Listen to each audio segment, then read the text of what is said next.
तुम्ही या ठिकाणी आयुक्तांना भेटण्यासाठी आले होते. इरविन रुग्णालयात डफरीन रुग्णालयात तुम्ही बराच वेळ वाट बघितली, मात्र ते तुम्हाला भेटले नाही.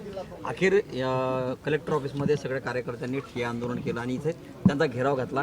काय तुमची चर्चा झाली, काय तुमच्या मागण्या मान्य करून घेतल्या? नाही, याच्यात मागण्या असण्यापेक्षा जी तथ्य होती ती तथ्य आपण समोर मांडलेली आहे.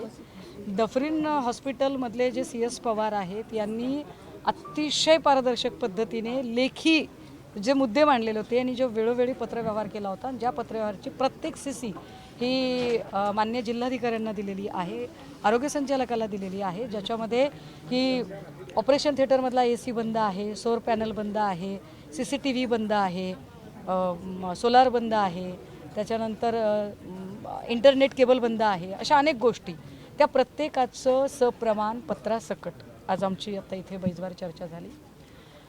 काटकरांना त्यांची चूक कळलेली आहे आणि काटकरांनी दिलगिरी व्यक्त केली. त्यामुळे आता आम्हाला काही काटकरांचं आणि आमचं काही धुराबंधाऱ्याचं भांडण नाही, पण त्यांना जरा त्यांच्या जबाबदारीची जाणीव करून देणं गरजेचं होतं. ते आम्ही आमच्या परीनं करून दिलेली आहे. आणि विशेष म्हणजे काटकरांना जे 7 दिवसात काम करायचं होतं ते आम्ही 4 तासात केलेलं आहे आणि त्याचा प्रत्येक कागद जिल्हाधिकाऱ्यांनी आणि काटकरांनी स्वतः मागून घेतलेला आहे आणि तो सगळा बंच आम्ही त्यांच्या स्वाधीन केलेला आहे. याचं जे अल्टिमेट टार्गेट आहे की हे समजा केबल नाही, AC नाही, ऑपरेशन थिएटरमधला AC बंद आहे, फॅन बंद आहे, सोलार बंद आहे, मेंटेनन्स झालेलं नाही आणि ते का झालेलं नाही तर त्याला फंड उपलब्ध नव्हता. 9 कोटीचं 9.5 कोटीचा हा निधी होता दवाखान्याचा, पण तो दिला नाही. पालकमंत्री बावनकुळे यांनी DPDCतनं देणं होतं. त्यावर आम्ही आता कलेक्टर महोदयांना म्हटलं की जर तुम्ही हनुमानगडीला नवनीत राणाला 121 कोटी रुपये देता, 121 कोटी रुपये सरकार पक्षातल्या एका आमदाराला मिळतात, पण त्याच वेळेला रुग्णालयासाठी अत्यावश्यक सेवेसाठी तुम्ही 9 कोटी रुपये देत नाही, ही राज्यासाठी लांछनास्पद बाब आहे. आणि ते त्यांनी समजून घेतले आणि त्यांनी असं म्हटलं की ठीक आहे आम्ही देतो, आमच्या तांत्रिक अडचणी आहेत. आता ते बघूया त्यांच्या तांत्रिक अडचणी, कारण रुग्णालयाला द्यायला तांत्रिक अडचण आहे आणि नवनीत राणाला द्यायला तांत्रिक अडचण नाही. पण मला असं वाटते की आमच्याकडून जे काही आम्ही दिलं आहे त्याच्यामध्ये PWD, कार्यकारी अभियंता, आरोग्य संचालक ह्या सगळ्यांनाच या चौकशीच्या घेऱ्यात घेतलं पाहिजे. मुळात ज्या आरोग्य संचालक काटकरांना इथे चौकशी समितीचा अध्यक्ष म्हणून पाठवलेला आहे ते सुद्धा तितकेच दोषी आहेत. हे आता चर्चेदरम्यान आम्ही त्यांना सप्रमाण सिद्ध करूनही दाखवलेलं आहे. त्यांचं असं म्हणणं होतं की आम्ही 7 दिवसामध्ये हे सगळं काम आता पूर्ण करू. मी माझ्याकडून म्हणजे मी तर म्हटलं ना की 7 दिवसात जे करायचे त्यातला प्रत्येक कागद ना कागद मी आता त्यांना दिलेला आहे. आणि महत्त्वाचं म्हणजे मला प्रश्न पडला आहे 2022ला अशीच घटना घडली, त्याच्यातली चौकशी समिती नेमली गेली आणि त्या चौकशी समितीचा अहवाल अजूनही हाती आलेला नाही. 2022च्या घटनेचा चौकशी अहवाल आला नाही 2 वर्षामध्ये, 4 वर्षामध्ये जवळपास. ती माणसं आता सांगतायत की आम्ही रॉबिनहूड सारखं 7 दिवसात देणार आहोत. तर ठीक आहे, आपण वाट बघूया 7 दिवसात ते देणार आहेत म्हणून. हुंदुखरातच्या प्रकरणामध्ये रुपाली चाकणकरांचं नाव आलं होतं, त्यावेळी तुम्ही प्रचंड टीका देखील वाद. आता पुण्यामध्ये जर आपण पाहिलं तर रुपाली चाकणकरांनी नवीन हॉटेल सुरू केलेलं आहे, तुम्ही आज ट्विट देखील केलेलं आहे, कसं पाहता येत? बघा, कुणी कुठला व्यवसाय करावं, according to Indian constitution chapter 3 article 19 everyone has a right. प्रत्येकाला आपली ब्रेड बटर मिळवण्याचा अधिकार आहे, रोजीरोटी करण्याचा अधिकार आहे. कुणी कुठला व्यवसाय निवडावा याला काही कुणाचं बंधन असायचं कारण नाही, अगदी पब बार सुद्धा. फक्त नैतिक प्रश्न एवढाच आहे की ज्या बाईला महिला आयोगाची अध्यक्ष म्हणून बसवावं, जर त्याचं नाव, जर त्या बारची मालकीन, आता मला माहीत नाही ती बारची मालकीन आहे की नाही ते, पण तीच बाई जर बारची मालकीन म्हणून जर नाव बातम्यांमध्ये येत असेल तर हे मात्र गंभीर आहे. कारण अशा पद्धतीने महिला आयोग म्हणजे सक्षमीकरण करणारा, म्हणजे आधी महिला लैंगिक शोषणात नाव आलेलं होतं आणि आता पब बार म्हणजे सगळी तरुणाई व्यसनाधीन करण्याचा धंदा. तर हे विधी म्हणजे ज्याला काय म्हणतात की इथिकली जी बाब आहे, नैतिक अनैतिक, ते त्यांनी करायचं का नाही ते ठरवावं. बाकी बाईंकडे नैतिक अनैतिक काही असायचं कारणच नाही. तरी नागपूर RTOमध्ये वसुलीचं रॅकेट सुरू करण्यासंबंधाची बैठक जी आहे ते झालेली आहे. या बैठकीचे फोटो आणि व्हिडिओ सुद्धा समोर आले. अधिवेशनामध्ये विजय वडेट्टीवारांनी योगेश खैरनार यांचं नाव घेतलं होतं, त्यांची सिंधुदुर्गमध्ये बदली झाली. या बैठकीला ते असल्याचंही सुद्धा कळतंय.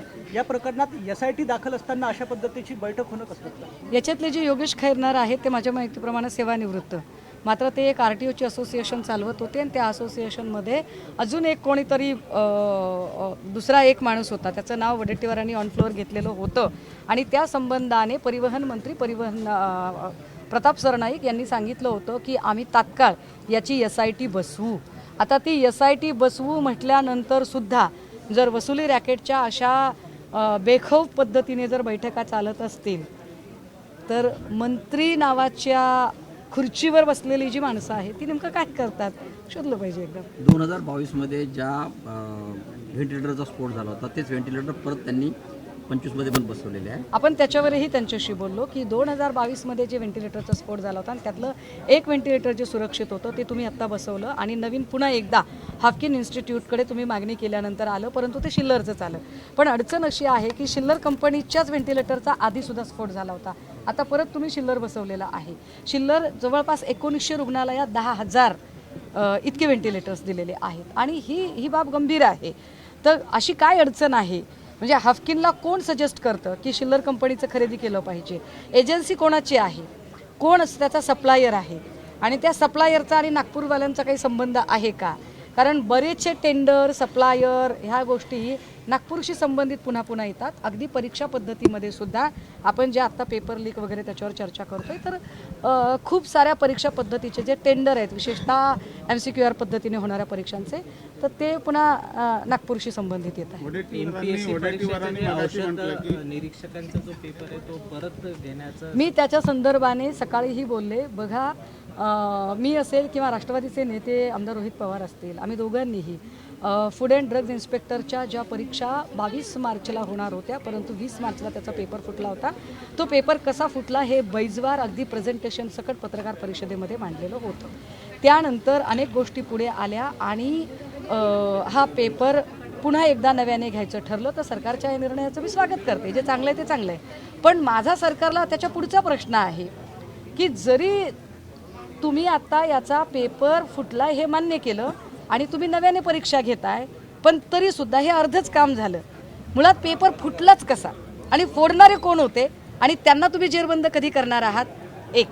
आणि दुसरा सरकारला आमचा खडा सवाल आहे की ज्या पोरांचं कदाचित वयोमर्यादेनुसार ही परीक्षा शेवटची होती आणि कदाचित त्यांना तुमच्या नवीन जाहिरातीमध्ये कदाचित त्यांची एज एलिजिबिलिटी बसणार नाही तर त्यांच्यासाठी सरकार काय करणार, कारण ही चूक पोरांची नाही, ही चूक सरकारची आहे. त्यामुळे सरकार याच्यात काय भूमिका घेणार, कारण तुमच्यामुळे वारंवार आमच्या पोरांचं नुकसान आम्ही का सहन करायचं.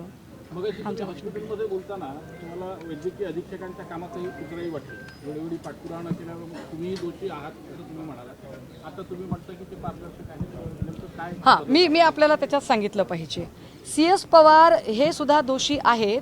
हे याच्यासाठी हे पुन्हा एकदा सांगते की CS पवारांनी जे म्हटलं की मी पत्र दिलं होतं PWDला आणि मी त्याच्यात असं सांगितलेलं होतं की PWDने तात्काळ याची दुरुस्ती करून द्यावी अन्यथा दुर्घटना घडू शकते आणि अशी काही दुर्घटना घडली तर त्याला संपूर्णतः PWDचे अभियंता जबाबदार असतील.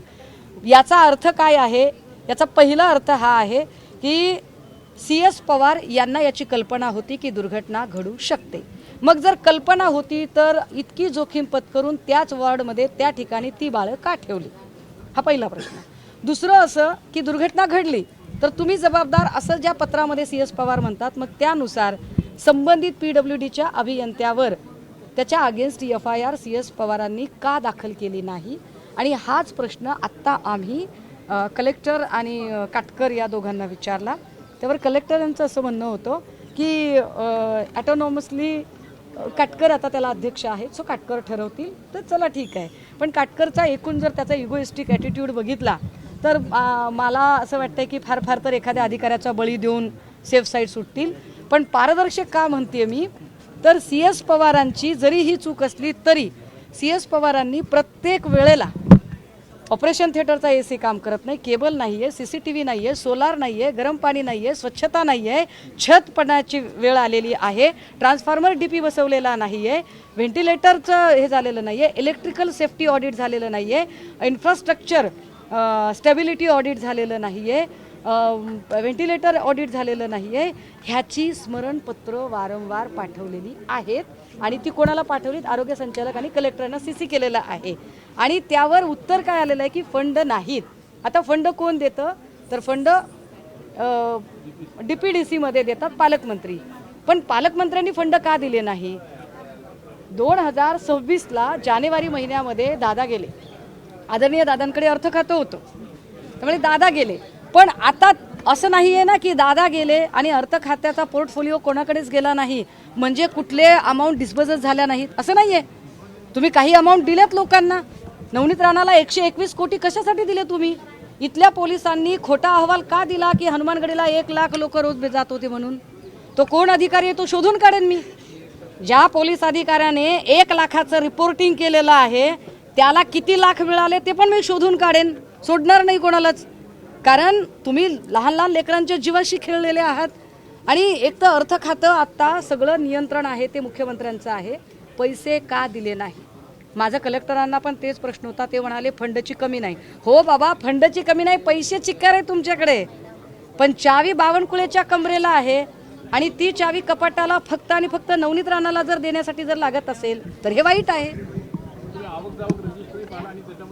आवक जावक रजिस्टरमधली जी अफरातफर आहे किंवा एकूण पत्रांमधले जावक नंबर आणि रजिस्टरमधले जावक नंबर याच्यामधली जी खाडाखोड आहे याच्यावर सुद्धा माझी माननीय जिल्हाधिकारी आणि काटकर यांच्याशी चर्चा झाली आणि त्यांच्या लक्षात तो मुद्दा मी आणून दिलेला आहे. याच्या पलीकडे जाऊन अजून एक महत्त्वाचं, हे जास्त महत्त्वाचं असं मला वाटते की ज्या 4 नर्सेसने आपला जीव धोक्यात घातला आणि त्यांना वाचवलं, त्या बाळांना, त्यांना तुम्ही कायम करावं सेवेमध्ये असं आम्ही म्हटलं आणि कलेक्टरांनी ती मागणी मान्य केली. हे फार महत्त्वाचं आहे की त्या नर्सेसना सेवेमध्ये कायम करण्याची मागणी त्यांनी मान्य केली. माझं त्याला ॲडिशन असं होतं की त्यांना रिवॉर्डसुद्धा मिळालं पाहिजे आणि शौर्य पुरस्कारासाठी या लोकांची नामांकनंसुद्धा पुढे गेली पाहिजे.